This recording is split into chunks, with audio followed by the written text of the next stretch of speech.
Thanks everybody for attending the Koochiching County Commissioners and the KDA regular meeting on Tuesday, July 11th, 2023 at 9:30 a.m. We start off by the Pledge of Allegiance. Pledge allegiance to the flag of the United States of America and to the republic for which it stands, one nation, under God, indivisible, with liberty and justice for all.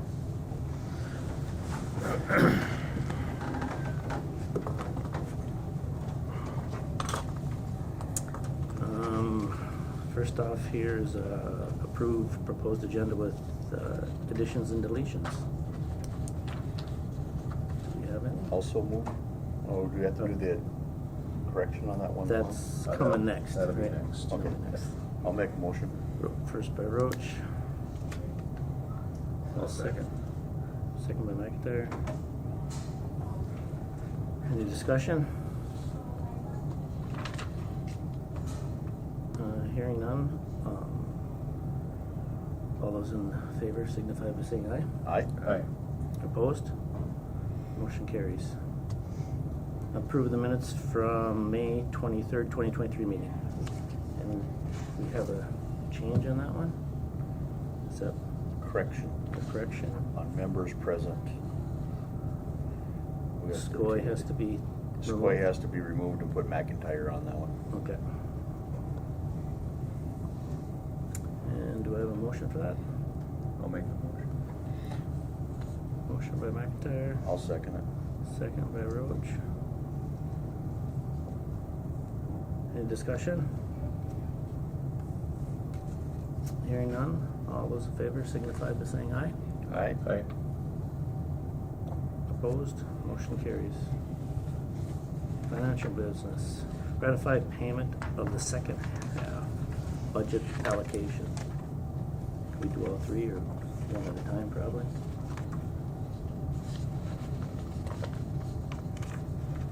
We can go item A first. Okay. Do I have a motion?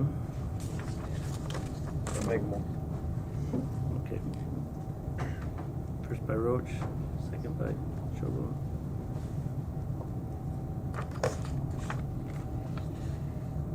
Any discussion? All those in favor signify by saying aye. Aye. Aye. Opposed? Motion carries. Approve the January-June accounting report. Anything to note on the report?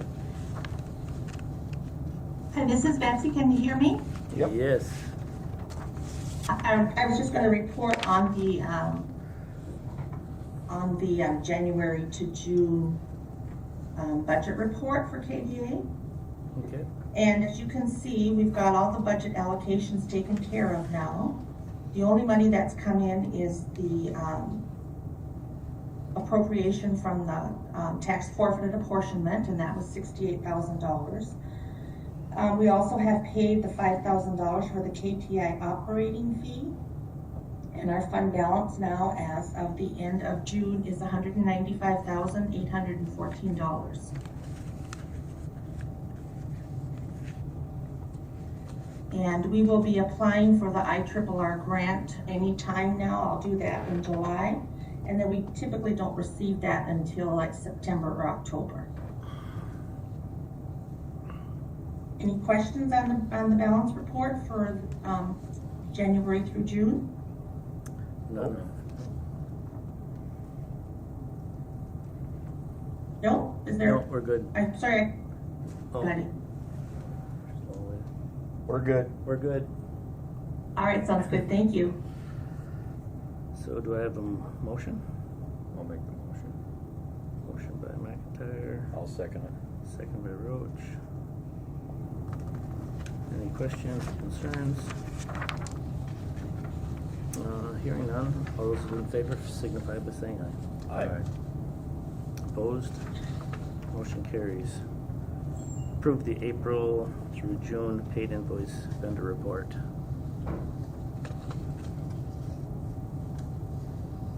Do we have any? Excuse me. Yep. Could everybody please speak up? It's very difficult to hear you.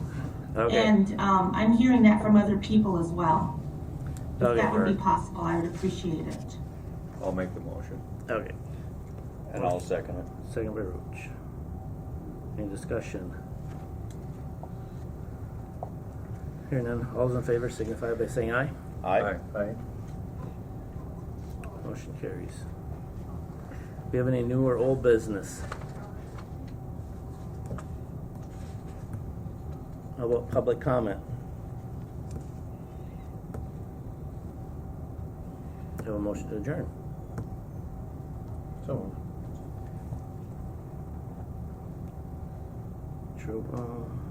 Second, I'll second it. second by Roach.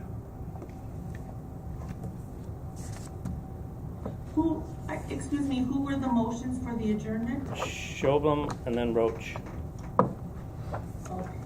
Thank you. Thank you. any question? Any questions or comments? Hearing none, all those in favor signify by saying aye. Aye. Aye, motion carries. Thank you, Commissioner Hill. Moving on to county business. Welcome everyone to the Koochiching County Board of Commissioners regular meeting for July 11th, 2023.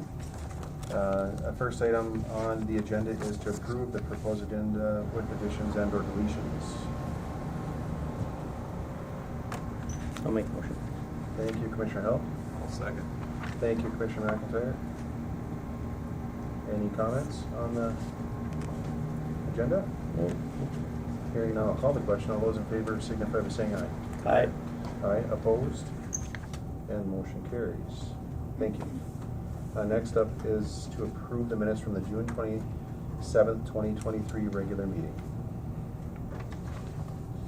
I'll make the motion. I'll second. Thank you, Commissioner Roach. Thank you, Commissioner McIntyre. Any discussion on the minutes? Quite lengthy. Good job on the minutes. If there's no discussion, call the question. All those in favor signify by saying aye. Aye. Aye. Opposed? And motion carries. The next item is financial business. Chair will accept motion for A, B, C, and D today. I'll make the motion. Thank you, Commissioner Hill. I'll second. Thank you, Commissioner Roach. Any discussion on the payments? Hearing none, I'll call the question. All those in favor signify by saying aye. Aye. Aye. Opposed? And motion carries. Next up is human resource business. Good morning. Good morning, Madam Board. This morning, I bring forward to you a request for board action regarding the separation of the auditor treasurer, Mr. Tom West, effective August 31st of this year.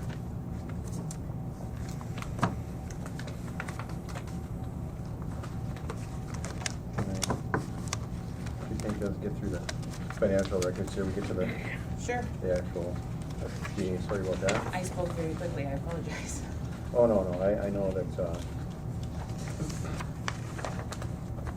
getting close here. Right, well, thank you for presenting that, and thank you also to Tom for his service to the county for the last, probably a little over 4 years or so, and certainly appreciate all his efforts and certainly wish him well too, with whatever in the future holds for him. So with that, I would accept a motion to approve the employment separation. I'll make a motion. I'll second. Thank you, Commissioner Roach. Thank you, Commissioner Hill. Any discussion? Hearing none, I'll call the question. All those in favor signify by saying aye. Aye. Aye. Opposed? And motion carries. Thank you. Thank you. Thank you much. Thank you. Thank you.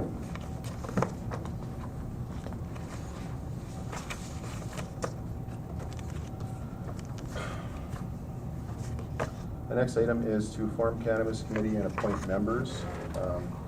Some of the recent legislation through the state of Minnesota has legalized this based on timelines and stuff, so I think we should have internal discussions on how we're gonna handle this and move forward with some of the potential things that may come up with this, and just kind of keep on top of staying in front of it at least abreast of what's going on here. So I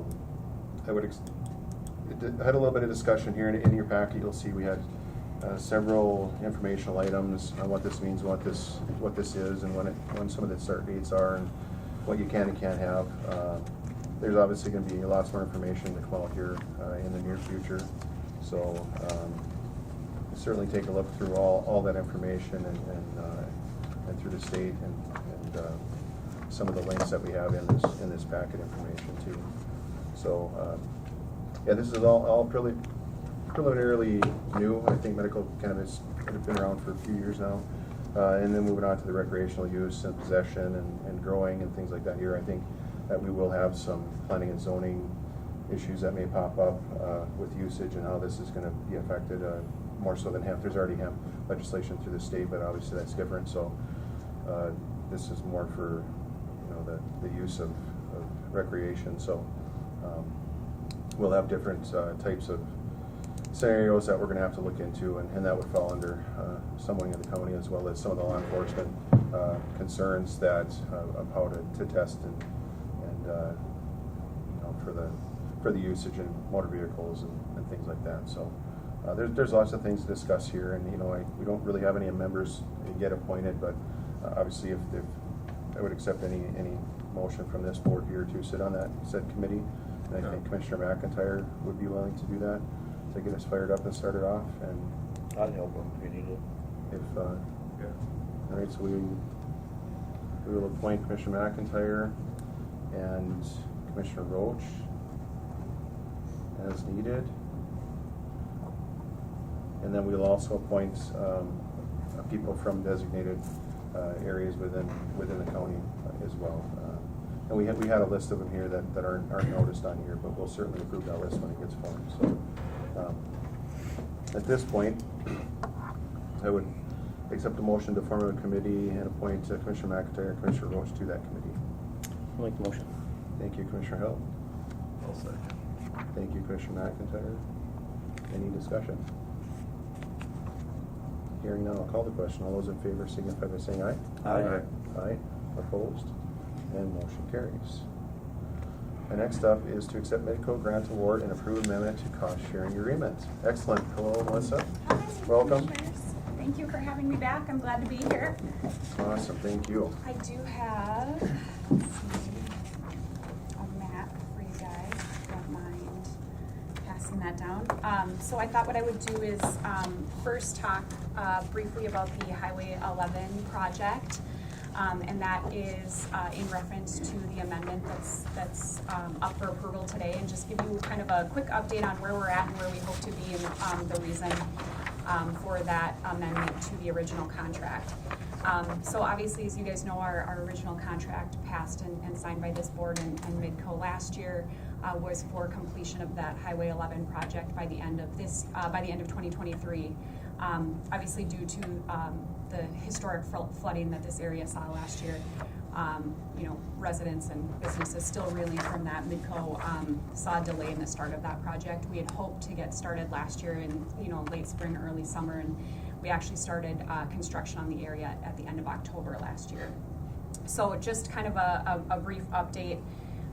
That original goal for last year was to complete the entirety of phase 1, which you'll see on this map, and I'm sure as you guys remember, we had this project split into 3 phases, phase 1, phase 2, phase 3. The original goal for last year had been completion of phase 1, which was 55 passings. By the end of the construction season last year, we were able to complete construction and launch service to about 15 customers. So that is reflected with the red lines on this map. Those are that is fiber that's in the ground or aerial, and those customers have been connected to Midco service. The remainder on here and what our new goal and tentative timeline would be completion of all of phase 1 and the entirety of phase 2 by the end of this year, with completion of phase 3 next year. And then that new completion date on the agreement would be 12/31/2024 instead of 12/31/2023. So within phase one, again, just a brief update, we had 55 homes passed, 15 that were completed last year. And then what we hope to connect this year in phase two is another 91 passings. Another just quick update on where we're at. What we have completed this year is, as you guys know, and KTI and the commission helped coordinate that relationship with North Star Electric. A lot of this project is aerial and connected to their poles. So all of our pole engineering has been completed, submitted, and approved to North Star Electric. So they are working on making any modifications or changes to their poles so that we can then attach to them. We have also secured our underground contractor who, for reference and for residents, will be doing underground construction from October 1st to December 1st of this year. And then we have our aerial contractor who is ready to go as soon as North Star has completed the modifications on those poles for phase one and phase two. So everything's been designed. The blue lines on the map here show our project design, and then as you can see for phase three, that hasn't been designed yet. That is what we will be working on, again, through the same process of getting the pole engineering approved by North Star, any modifications needed, and then securing those contractors for phase three next year. So again, our new goal is phase one and two this year, and then phase three next year. So do you guys have any questions on, where the project stands, or any questions on the amendment to the contract? Nope, I don't. I'm good. No, looks good. Thanks for amending. I think the original, just tweaking some of the language, so that was. Yep, absolutely. Appreciated. Yep, and I'm glad that your attorney called that out. Certainly, the only thing we were trying to change is that completion date. So that was absolutely no problem. Yep, appreciate that. Oh, any questions for anyone? Certainly appreciate you taking the time to come up here and give us an update. Yeah. And yeah, we were, your hands were quite full last year, and very impossible to get out and do anything in the conditions that were there. And Right. It just obviously wouldn't have worked. So Yep. certainly, even getting a start last year was appreciated. So Yes, yep, it was, we were glad to be able to get out there in October and get some of that completed and some customers turned on. Yeah. So that was great news. That's great. Yeah, I'm sure they're happy customers too. Yeah. Yeah. Certainly appreciate the upgrade. I'm certain. So. Yep. And next. Yes, so I have two things next. This was added recently. I did want to, and I know you guys are all aware, but we are so thrilled that Koochiching County did receive the Minnesota Border to Border grant in partnership with the City of International Falls and Midco for an extension to several businesses within International Falls. I just wanted to say thank you to this board and staff and Jackie. And give kudos to all of you for a very strong application. This was I know you guys know, but it was a smaller grant round with a portion of it going to a low density program. So it was a very competitive grant round, and certainly with all the support from the county, the city, Midco, letters of support, but really that financial contribution that you guys all committed to, put that grant over the top. And we are so thrilled that, the state recognized that this was a project that was worth funding this round.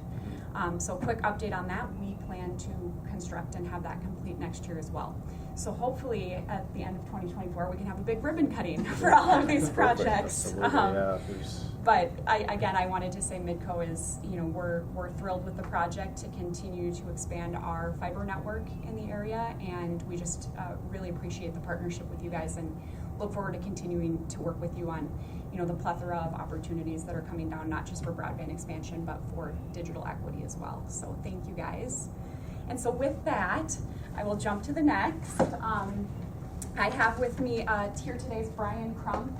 He's our general manager for field operations for the area, and then Brandon Motz, he's our field operations manager for the area as well. So if you ever have questions, these two guys are great resources. But we are honored to announce that Koochiching County is the recipient of a Midco Foundation grant that will help support a digital literacy training program over the next 3 years in Koochiching County. Congratulations.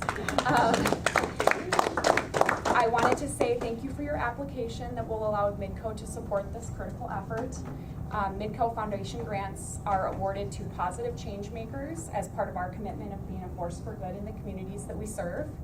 And we share the same goal as Koochiching County to, not only ensure that every Koochiching County resident has access to a high-speed, reliable broadband connection, but also that they have the tools and knowledge necessary to be able to use it. So with that, I'm so happy to present a $3,000 Midco Foundation grant. The little check is what's important, so don't lose that one. But congratulations, thank you guys so much Well, for thank allowing you. us to be a part of that. Thank you, Melissa and Brennan, for their presentation and being here today. So, next item is to approve the amendment, the cost sharing agreement, and extend the timeline till, I think it's June, or 12/31 of 24. Everything else in that contract looks identical to what it was previously, other than that amendment. And some of the line drop language was tweaked a little bit, just as a quick deal there, but nothing out of the ordinary there. County attorney has looked at this. Is that correct, Jackie? Yeah. Okay. So with that, I would accept a motion to approve the amendment. I'll make a motion. Thank you, Commissioner I'll Rowe. second. Thank you, Commissioner McIntyre. Any discussion? Again, thank you very much. Hearing no other discussion, I'll call the question. All those in favor signify by saying aye. Aye. Aye. Opposed? And motion carries. Thank you. Thank you. Thank you all very much.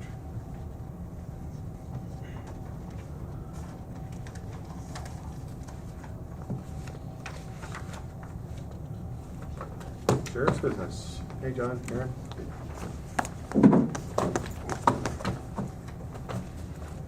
Morning. Good morning. Morning. I know the senator's calling in about 5 minutes, so We're certainly okay. Yeah, I know we've had a lot of discussion here about kind of changing the schedule. I've done a lot of work, Aaron's a lot of research and investigating this year, with some concern of being able to fill the part-time deputy staff and cover the shifts that we need to cover throughout the year and stuff, along with some of the part-time and then pulling from different areas. Some of the concern with this is being able to get standalone, I'll call them, part-time persons to do this, when obviously they could probably go a lot of other places to do the same type of work and have full-time employment along with benefits and retirements and things like that. So up for consideration and discussion today is transitioning the format on how the Sheriff's Department is staffed by adding 4 additional full-time deputies and reducing the part-time where possible. I'll say, obviously you're still going to have some of those part-time shifts to be covered and filled in, and then obviously some of the overtime may change here and there. But again, we don't know until we actually get into the numbers. So, but I know John and Perrin have spent a lot of time with this, but I could certainly let them explain it a little bit more and some of the concerns that you've had and some of the work that you've done looking into this. So. yeah, no, I think that. Thank you, Commissioner. And like you said, I mean, we've had several meetings. I think we've had about 5 or 6 committee of the whole meetings to discuss this issue. And at the root of the issue is we rely heavily upon part-time staff just to fill shifts, do transports, just all the basics that we have to do as a sheriff's office. We've struggled to recruit part-time deputies. It's been a struggle as of late, and just a statewide shortage of people. Right now we do have 4 part-time deputies that we rely upon, and they do a heck of a job. But I don't know if we're going to get any additional beyond that. And we share those part-time deputies with the City of International Falls, or part-time police officers. We are going to have a retirement within the Sheriff's Office in about 3 months. Charlie Sari is slated to retire.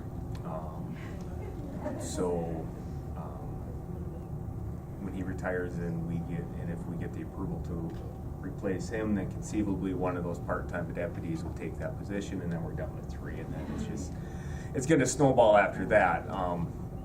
So we've done a lot of work contacting other law enforcement agencies, particularly sheriff's offices throughout the state, and we are one of the very few that rely upon part-time help to fill our schedules and just all the other things that we do. So at the end of the day, we just don't. I don't have a silver I don't have a crystal ball. I don't know when we're gonna not be able to hire part-time deputies, but we are competing. If you go on the Minnesota Post Board, we are competing for staff against agencies that are offering $5,000 to $10,000 sign-on bonuses, back or front-loaded sick leave, vacation time.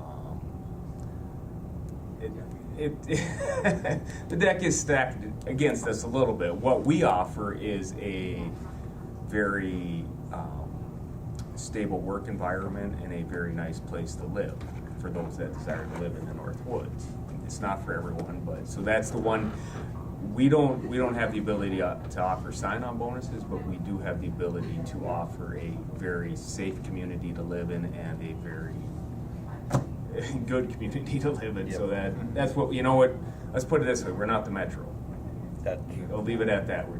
That's what we can offer. So we feel that we are still an attractive employer if we're trying to recruit staff. It's just when you're recruiting to ask someone, hey, you want to come work part-time, no guaranteed hours, versus go to any one of the surrounding counties, full-time benefits, and so it's a struggle.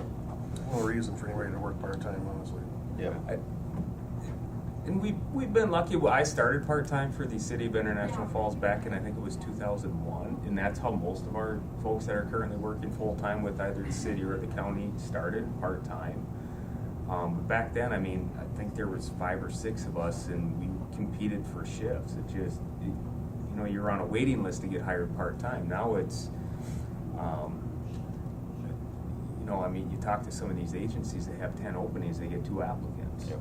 It's a whole different ballgame out there. So we feel it's important. We're fine now, we're getting by.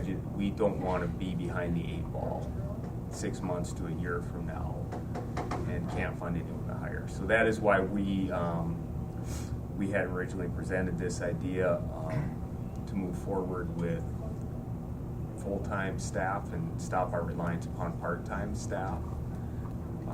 And I know there was a lot of discussion about when it would start. I think, through all of our discussions, we had felt that the 2024 budget year would be a good place to start this if we do it. It gives us a fresh budget. It gives us a few months to plan for it. So it's our recommendation, John and I's recommendation, that the county move to full-time deputy staffing and do not rely upon part-time like we have been. And we would like to see 4 hired. That's up for debate. And that's why I bring it forward. I just don't want the issue to die.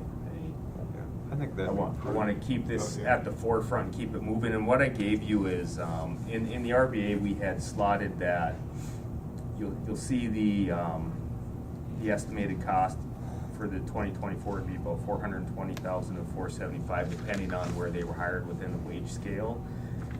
After we reduce our part-time and our overtime budget, that would be a net cost of about $295 to $350, and those are all based upon that sheet that I handed you. Okay.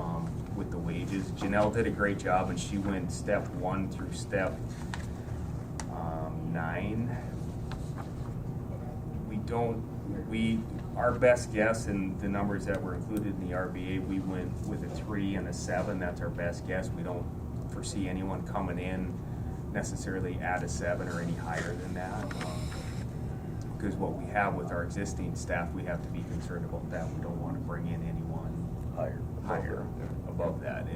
It's likely going to be a 4 or 5 step. Yeah, so we estimate the low was probably the 3, the high was a 7, but we estimate probably about 4 or 5, so right in the middle there.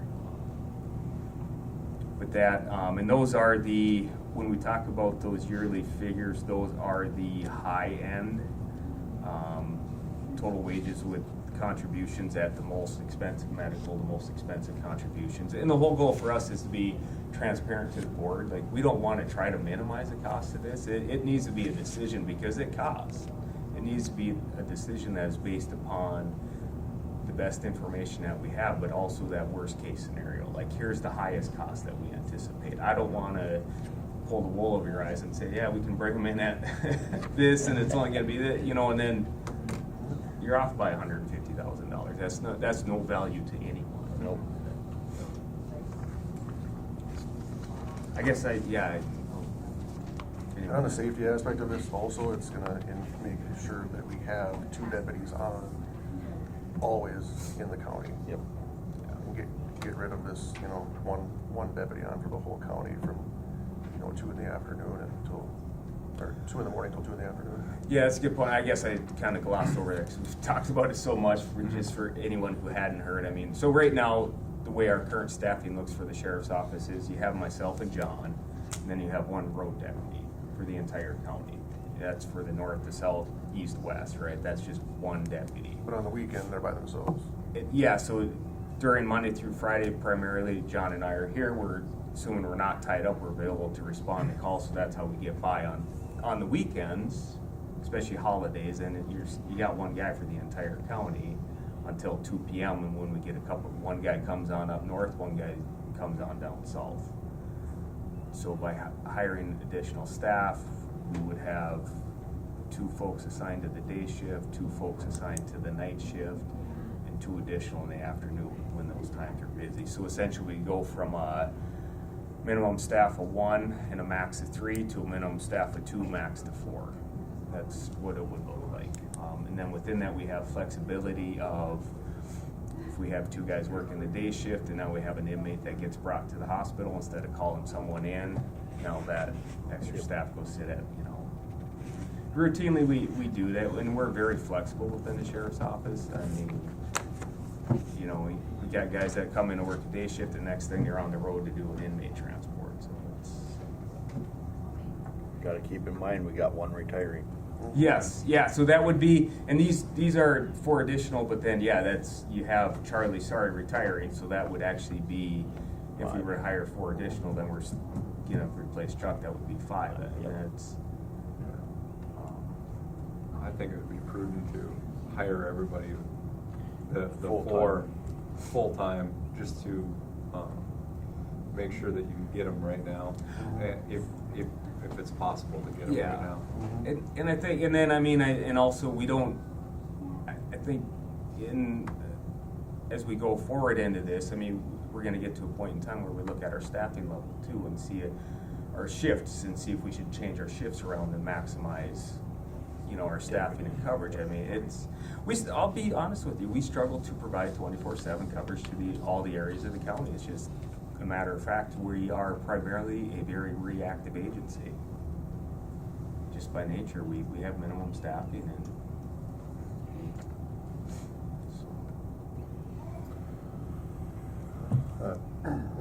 It's quite a consideration funding-wise. I know there are some increases from the state, thanks to the next person that's going to be on here who's listening. So we have that, and I know we've had some preliminary discussions on some of the public health or public safety funding too, and I had questions that Betsy was kind of asking a little bit on whether that's a continual funding mechanism annually. Betsy, did you ever hear anything back on that? I have not heard back yet. I have reached out to 2 different people, and I haven't gotten any response back yet. Okay. But I certainly think this is the right way to go as well. But I'd really like to take a look at the budget numbers as we're kind of working forward. I think, but with this plan, if we could approve this to go for budget consideration, I think that's just 1 step closer to what we need to do. Then we can maybe, if we need to have further discussion, so I would amend the request to consider approval of budget funding for 2024, if that's okay for now, just to get us to that next step and take a little closer look at the budget numbers. So just to keep, like you say, keep it moving and take a little closer look at what that number would really look like so far as affecting any type of levy costs or things like that. Once we get the numbers are not really they're quite loose yet, honestly. So we'll have a better picture here in probably a month or so too. But if that would be okay, I would accept the status moving forward to the 2024 budget consideration. I'll make that motion. Thank you, Commissioner Roach. I'll second. Thank you, Commissioner McIntyre. And thank you too for all your work on it. We'll get there. Yeah. We will. I mean, I think everybody would appreciate just getting the final, the final numbers on what it would actually look like overall and in the end. I really think it is a good idea to do it though and move forward with. Yeah, and I think as we move forward too, it's that conversation. I mean, because that's the the manpower that's one cost, but there are some small like squad cars. Right. Yeah. Something simple as uniform allowances. So there's those costs. So all those things have to be considered, and it has to be a decision that everyone's comfortable with. Like, here's what we estimate as the total package, and it's a year-over-year cost, and it's gonna get a little higher each year as wages go up. So. Absolutely, but it's a great step moving forward, and all the work and stuff so far. We're certainly not going to let it go, and we will have discussions as soon as we can about getting this, moving forward here in the next month or so, if that sounds okay. Maybe get a little bit better look at the numbers and then kind of get a final determination. So. Yeah, no, I appreciate just the opportunity to keep the conversation going, keep it moving forward, so we don't let it die, because we do need to figure it out one way or another. So. Absolutely, I agree. So, is there any further discussion? I have a question, Commissioner Schulberg. Yes, go ahead. So what exactly is the motion that you have got approval for from Roach and McIntyre? This will be approval of consideration of this funding for the 2024 budget. Okay. We'll have budget discussions on this funding request.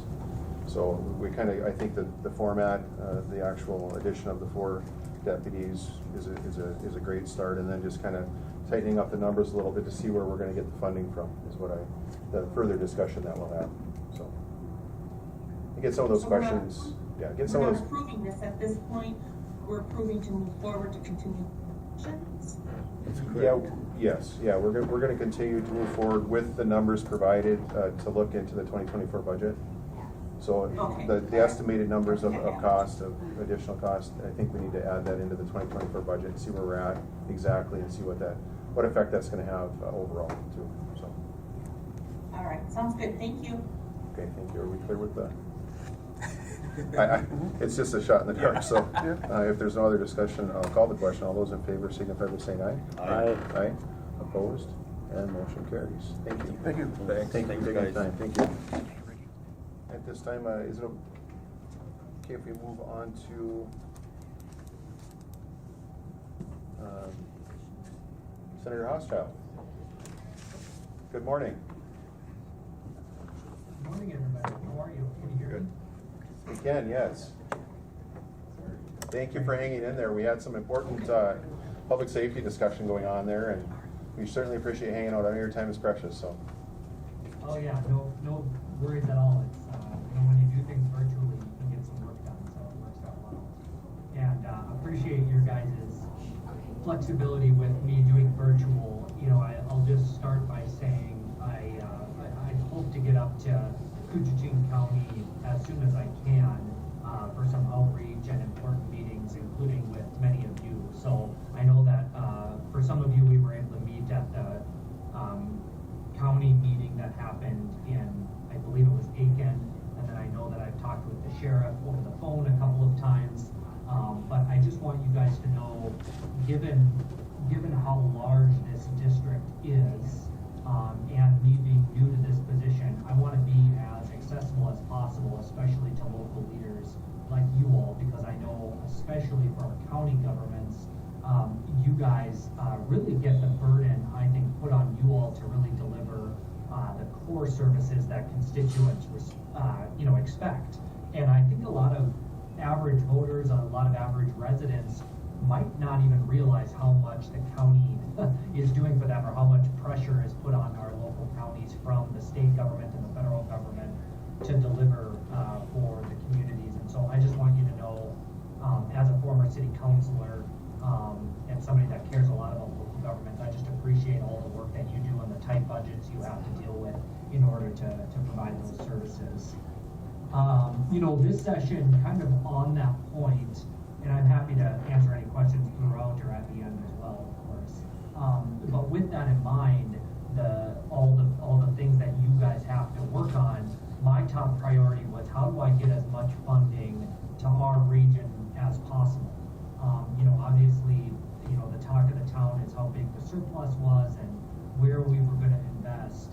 And I purposely made the big push early on to be on the tax committee, not just because my two predecessors were such giants on that committee, but the reason they were is because the tax committee impacts our local government and impacts our region so much more, I would argue, than any other region in the state, whether it's our taconite assistance area or our public lands that we manage, and just the scope and breadth of how large our counties are. So that was really important to me.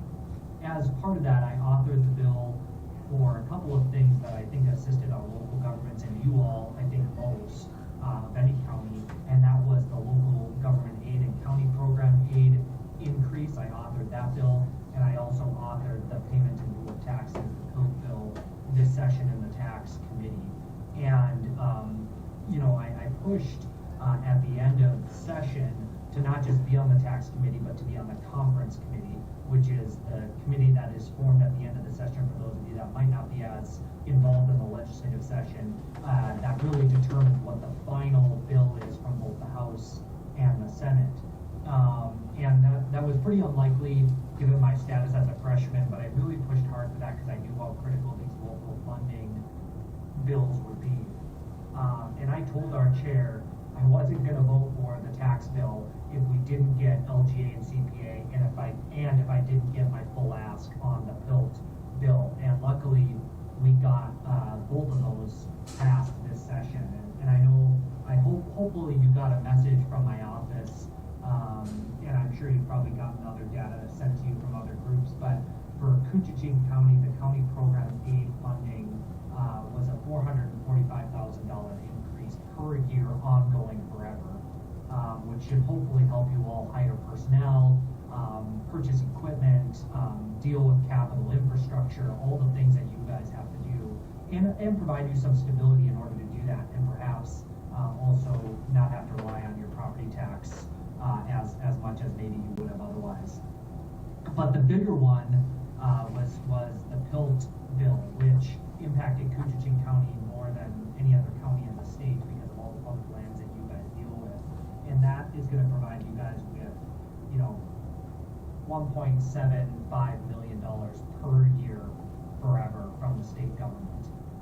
And I really think that is a huge increase for you all. I hope that that's what you guys were looking for. I know you guys have fought for that funding for a long time. I remember when I introduced the bill, there was a senator from the southwest corner of the state, and he kind of questioned, he's like looking at the map and he's like, geez, this looks like it impacts a lot of your counties, Senator Hochschild. And he's from egg country, where we know egg valuations and egg land have just increased inordinately over the last several decades. And I told him there's value in agriculture, there's value in mining land, and there's value in our public lands that many of our counties have to maintain. And people visit our region more than any other region in the state because they want to enjoy the beauty and the public land and the lakes and the forests that we foster up here in the Northland.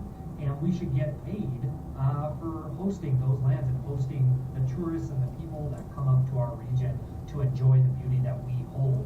But our local governments and our local people should get their fair share for doing that. And that's what PILT is really all about, is paying our local governments for keeping that public land, because it's non-developable and it's land that you will have to manage. So I appreciate that work.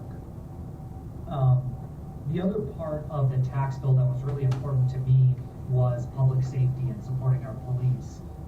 And so a group of moderate senators, led by Senator Gustafson out of Lino Lakes, got together and basically went to the more progressive members in our caucus and told them that we would not support the tax bill if we did not get at least $300 million for public safety and for our police force in Minnesota. And we did. We got the $300 million that we needed for public safety, and I was part of those conversations on the conference committee and the tax bill as well. And what that means for Koochiching County, and this is not counting the money that would go to International Falls and other places, but just the county itself will get $260,000 from that, which will hopefully help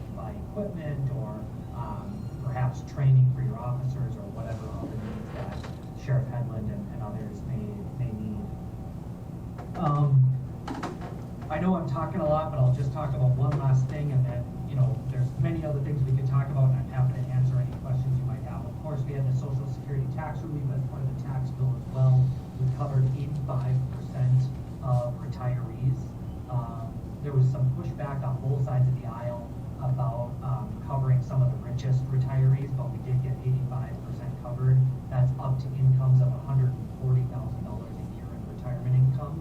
So I'm really proud of that. That was one of my top priorities, and a vast majority, especially in our region of the state, are going to see Social Security tax eliminated, which is really a great thing. The bonding bill was something that I was really focused on as well. We've had a long history in the Northland of our senators and legislators fighting for bonding projects. And as part of that, we got $1 million for the International Falls planning for their possible wellness center. We got debt relief for Crane Lake, $1.3 million, so that those residents aren't having huge water costs. And we got $3.5 million for the boat marina in Rainier. So, really a successful bonding session. We got $300 million for nursing homes as part of the deal, which I was really happy to see the Republicans push for, and that was something that I strongly agreed with bipartisanly, was supporting our nursing homes because a lot of them are facing closure and financial difficulties. So the bonding deal really was a win-win in my book for all parties involved. So that's kind of the deliverables. I did my best to really focus on the economics, focus on the money for our region, focus on our local governments, rather than some of the side issues and social issues that often plague our politics. And hopefully those results will be seen, and you all will feel that and be able to do the great work that you all do. With that, I am happy to take questions and also talk about the future as well, if you guys have anything you're working on that you want me to be aware of. So thanks so much for the opportunity to talk with you all. Well, thank you, Senator, for all your work with the legislature, and you certainly did deliver for our county and many other counties in our region and throughout the state. So we really do appreciate the hard work with the PILT and the tax omnibus bill, with the CPA, the LGA, which helps all our communities within our county and many counties as well. So we really don't have a lot of complaints. Obviously there's some stuff on the horizon that you may be already aware of with some of the tax forfeit stuff, which in our situation is a really big deal obviously with the tax forfeited land that we do have that carries that timber that results in that PILT. So some of the concern that our land and Nathan have here going forward is trying to exclude that from any type of movement forward on this tax repayment, perhaps with that Supreme Court decision that recently came down from the Hennepin County, is it, Nathan? And the tenants of the condo there. But I know I can let Nathan explain it a bit further in detail and probably more better, let's just say. And Nathan, certainly go ahead. Come on up. Thank you, Senator Housechild. Yeah, so one of the things that I think all the counties in Minnesota, but I think the uniqueness of northern Minnesota counties that manage collectively, roughly 2.8 million acres of tax forfeited land. There's going to be a challenge, I think, moving forward next session, because of the fallout of the Hennepin versus Tyler case. That's going to have to get fixed, obviously legislatively, but based on bills that were introduced this past session, I think 5 or 6 of them in total, from both sides of the aisle. We know there's going to try to be an easy fix to that case or to that Supreme Court ruling, and we want to emphasize, and I think you're probably already aware of how unique the northern Minnesota counties are in this situation versus maybe some of the other counties in the more ag parts of the state or the more metro parts of the state. So there's a difference there to be sure, and we as northern Minnesota counties that manage that forest land, tax forfeited forest land, we have a group called MACLAC, and we just want to be part of the solution and part of the discussions for any kind of legislative proposals, and we appreciate your consideration in that. So absolutely, and, yes, we did talk about this at the county meeting that I was at. I've already had conversations with, gosh, I'm forgetting the name of the county group, but the group that represents you all at the legislature, I've had conversations with them as well, and I know this is something on the horizon. I will absolutely, do everything I can to protect our northern counties, because I know it impacts us a lot more than other areas. So, it's something on my radar. I'll be honest, I need to do more due diligence and dig in on this issue, but just know that I have had initial conversations and am aware of the issue. So definitely something that's going to be on the horizon here for me. Thank you. Thank you. Sheriff Hedlund, do you have anything to? Just briefly, I think I had provided the, morning, Senator. Hey there. Yeah, and I think I've talked to the senator a couple of other times on these issues, but just the top three priorities that I believe that public safety is facing in the county is the recruitment and retention of staff across all disciplines, sworn staff and non-sworn, to include our dispatchers. Just the difficulty. Then the other increasing of mental health issues within our inmates.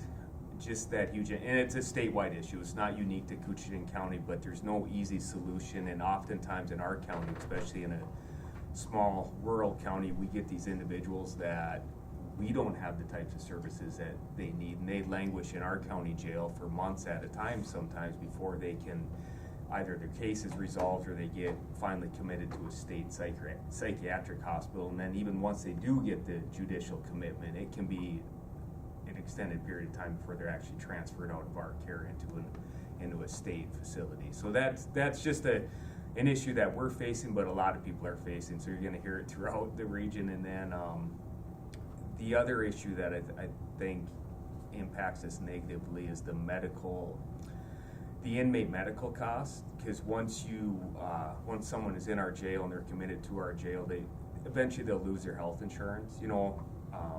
And then the county carries that cost. I think it's kind of, especially those people that are already on state assistance, we get a fair amount of those folks in our jail, so they're already receiving Medicaid or some other subsidized insurance at a very low cost. But once they come into our jail, they lose that coverage, and then that is 100% on the county's back. If we have ambulance bills, emergency room visits, that the county ends up paying for some folks tens of thousands of dollars just to take for their medical care. Yeah, and Sheriff, do they lose their insurance because of being arrested, or do they lose it for some other reason? It's due to their incarceration status. Really? Yeah.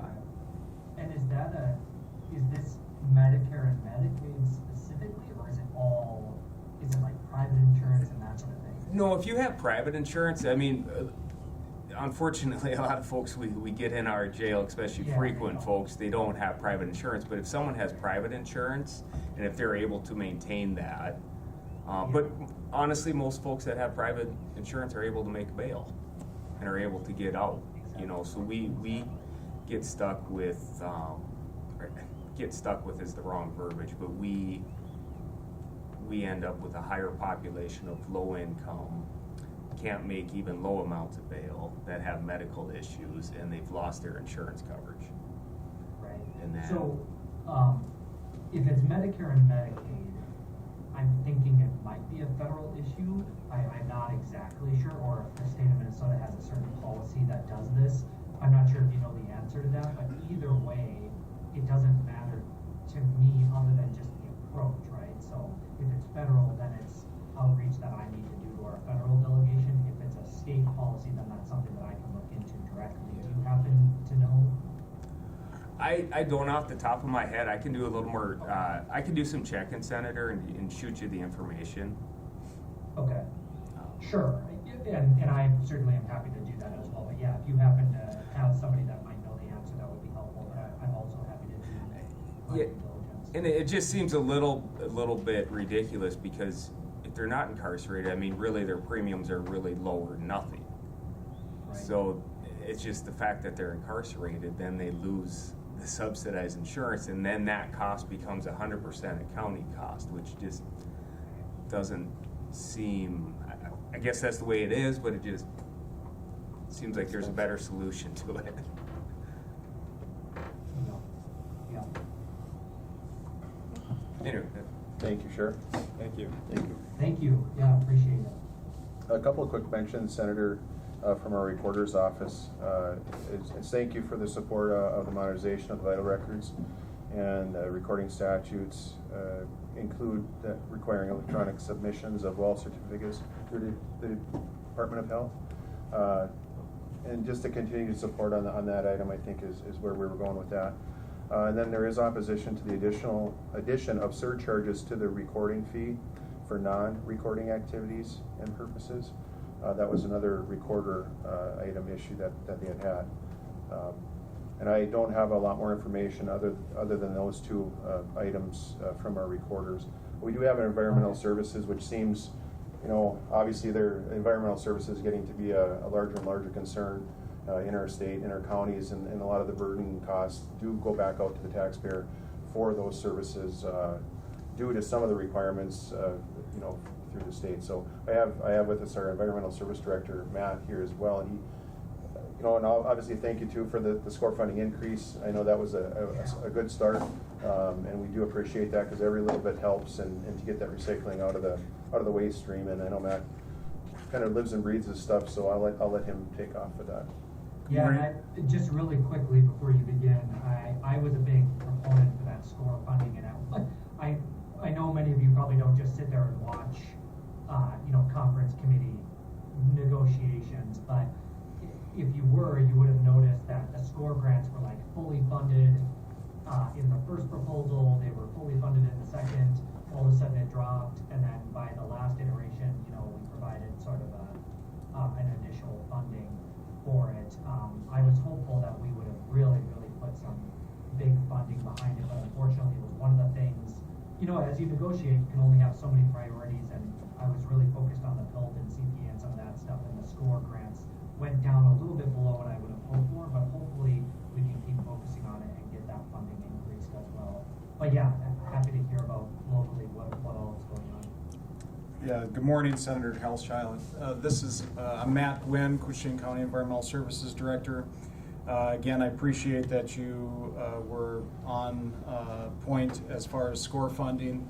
As you know, 30% of that solid waste management tax goes into the general fund, and in this session, obviously 3% was allocated from that to go towards score funding or recycling programs. But we'd like to see you continue to advocate for the remaining 27%. When we talk amongst our other counties, when we have our meetings about this funding and the costs associated with providing the programs for recycling and waste management, this is always a big issue. And the thought process is that money's collected for managing waste and should not be directed to the general revenue, no different than, say, a road tax or anything else. If it's solid waste management tax, it should be put towards solid waste management, and that's an important item on our list of things that we'd like to see you advocate for. So appreciate that. Thank you. As far as, I don't know if you're familiar with the Voyageurs National Park Clean Water Joint Powers Board. I assume you are. Again, we're a part of that, and we're advocating for, the Joint Powers Board is advocating for funding to help solve some of the sewer problems within our watersheds that directly flow into the Voyageurs National Park watershed. And so continued support for that is really an important thing for both St. Louis and Koochiching County. And has that request formally come to my office, and is that a bonding request, or what is that? I think it goes through the environmental, I think it's clean water funds that are allocated for it. So, but just to be aware, and you're certainly invited to go to any of our Joint Power Board meeting. I think that board members would appreciate attendance if you're able to at some point in the future. So it's an important item. We just finished the Island View Sewer Project, which was an extension of sewer, roughly 20 miles of sewer line through the Canadian Shield Rock, all the way out to Voyageurs National Park, Rainy Lake Visitor Center, and the resorts out in that area, and all the residents, of course. But there's other areas within our watershed that we are continuing to work on, as well as in St. Louis County. So. Yeah, they're a great board. I can speak to that, Senator. As a newly appointed member to that board, they've done a lot of work in the past and have moved that issue forward and done a great job throughout the community. So, like Matt had said, there are some other areas too that we'd like to get into, and are working on it continually. So it's a continual effort. And certainly appreciate all your attention and support. Thank you very much. Yeah, I believe this session we got, I think it was $2 million for the Voyageurs Yes. National Park? Yeah. Absolutely. Yeah, happy to keep working. I know we got a lot for Crane Lake, some different things in Crane Lake, including the visitor center. Senator, just to give you an idea, our Island View Sewer project was like a $22 million project. So just the scope of it, to understand, to run through that Canadian Shield Rock is really expensive, and it also, that's the limitation that on private systems, that you're on that type of soil and ground that it's hard to treat sewage, and obviously there's a demand for people to be in those areas. Everybody wants to be on a lake, right? So Right. Thank you. So we've used our allotted time. If you got a second, a couple of things that we've got going on. Most recent is a construction of a 40-bed jail facility in our county. Our jail that we have now obviously is kind of outdated. It's 40+ years old, and we're looking at constructing a new 40-bed facility to the east side, adjacent to the courthouse, and to improve the safety, staffing levels, things like that, and also inmate security and things that's all going to benefit. Within that, there we have other county needs, buildings, and so on and so forth.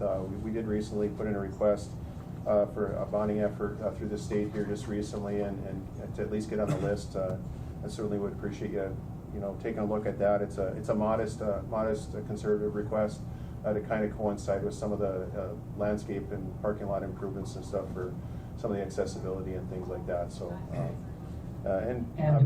and did you submit that through MMB? I believe so, Betsy. Is that correct? Formal process. Yes, we did, through MMB. Yep. Great. Yeah, so some of the items on there are the reconstruction of our parking lots, as well as removing some tanks and an underground tunnel, and removing some of those things that have been in the ground for quite some time that really need to be addressed, along with the demolition of a highway department building as well. That would be kind of needed to be there to give us the parking and space that we need for our new jail facility. So the facility is going to go to the east of our current building, but that's going to take up some of the parking lot area that we would normally use for staff parking and things like that. So Okay. and then I guess the other I know there's some other issues and stuff here, and one of the things I guess I'll mention, I know we may not be able to do anything about, is a local option sales tax moratorium. That was going to be kind of a potential funding mechanism for us for this jail. We had a study done in 2018 that we did use for a local option highway tax, I'll call it, for our highway department at 0.5%, and then we kind of re-upped those numbers to 2021 numbers and kind of waiting for the results. But then the moratorium was placed on there, through this past session. So, just one of our funding mechanisms for this, new facility is kind of thwarted a little bit, I guess you might say. We still have an opportunity, obviously, in 2026, and I know they're having committees and stuff this summer. So, just if there's any considerations of that moving forward, maybe this next session. I think it would be good for me to have that request formally, just in case. I mean, I don't think I'll be able to live the moratorium, on my own, but if things were to shake out or something were to happen, it would be good for me to have that ready just in case it gets slipped in last minute. And then it also just gives me ammunition to fight for local option sales taxes as we move forward into the coming years. I'm an advocate for them. I handled all the local option sales tax requests for the tax committee this year. When I was a city councilor in Hermantown, I worked with Senator Bach on our sales tax requests. So I totally get it and very supportive of it. I would be happy to help push as much as I can. I would just add, we get screwed on this issue in our region because we have smaller communities, and I'm still very supportive of the sales tax option, but I'll just tell you anecdotally, I was looking at I think it was a half-cent sales tax increase in Proctor. It was the only request in my district, and then a half-cent sales tax increase in Bloomington. Bloomington, with their half-cent sales tax, would raise $2 billion, and Proctor, was tens of thousands. I mean, it's truly insane the amount of money the Twin Cities raises from these sales tax. And you know who it is? It's Koochiching County residents going to the Mall of America or to, the IKEA or whatever it is in Bloomington. And so we don't get the full benefit, I guess, is my point, of these sales tax. They're still important and still supportive, but that's why I really fight for bonding and this CPA and this TILT stuff, because we need to get our fair share compared to the cities. Absolutely agreed.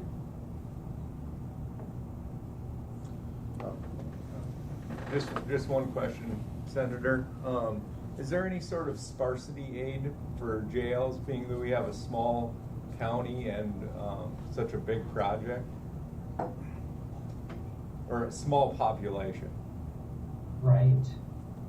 That's a really great question. We have talked about sparsity aid, as it relates to education and some other funding, but I really like the way that you're thinking about that and inquiring, because it's something that I definitely can look into. I am not aware of it directly, but happy to put that on my radar to look into this session. That's a really good idea. And this is going to sound very naive, but where do you guys get currently state money for that facility? Will you get state funding other than the traditional money the county gets? No, we don't receive any funding for the construction of this here. We're bonded through the levy, and then with some of the successes last session, that's really going to help us out for that next bond that we're going to have to do probably towards the end of this year, first part of next year. And we've kind of designated and moving forward with a $24 million, no more than $24 million facility to house the sheriff's office and the jail in one building. So we did change it a little bit from the initial start of the project, but we really felt it was important to have the sheriff and undersheriff deputies in the same building as the jail staff. So seeing how we are quite rural and we do have limited staff, so staffing is an issue, obviously. So we're really considerate of that and trying to make it as safe and attractive as we can for people to want to be there too. So. Okay. No, thank you for bringing that to my attention. I will put that on my list of ideas to explore within the legislature. Well, we've got an extra 10 minutes out of you today here, so I certainly appreciate you taking the time and spending some time with us, and look forward to when you can get up here and visit. We can kind of walk through what's been going on around the county and the city and stuff. There's lots of good things going on in our communities, and we have good positive energy going on here right now. So with some of the revitalization, some of the housing funding that we're obviously be getting into too in the near future. So that's exciting for us, because that's kind of where our tax base is in our housing funds and stuff. It's not easy to throw up a business and get employees to be here if you don't have housing. So that's certainly something that we'll be working on as well.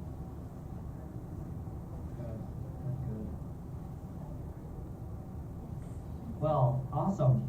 Thank you guys so much. I really appreciate it. I'm gonna give you guys my cell number so that you can reach out to me if you ever need. So yeah, don't hesitate, text or call. Happy to talk anytime. I wanna have that kind of relationship, so, I don't want you to wait for these types of formal meetings. If we can talk, let's talk, so. Absolutely, appreciate that, Senator. All right. Thank you for all your work. Great, thank you guys Yep. for all your work. We'll Thank talk you. soon. Thank you. Thank you. Have a good day. Thanks. All right, we are still, open meeting here. Next item will be public comment. Is there anyone here for public comment? Here or online? Hearing no public comments, I will accept a motion to adjourn. Or any other business, Betsy? Anything else? Nothing at this time. Adjournment would be in place, and then, of course, we have our other item on the committee of the whole. Absolutely. All right, I will accept a motion to adjourn. I'll make a motion. I'll second. Thank you, Commissioner Arnold. Thank you, Commissioner Hill. All those in favor of adjourn, say aye. Aye. Opposed? And motion carries. We are adjourned. Thank you.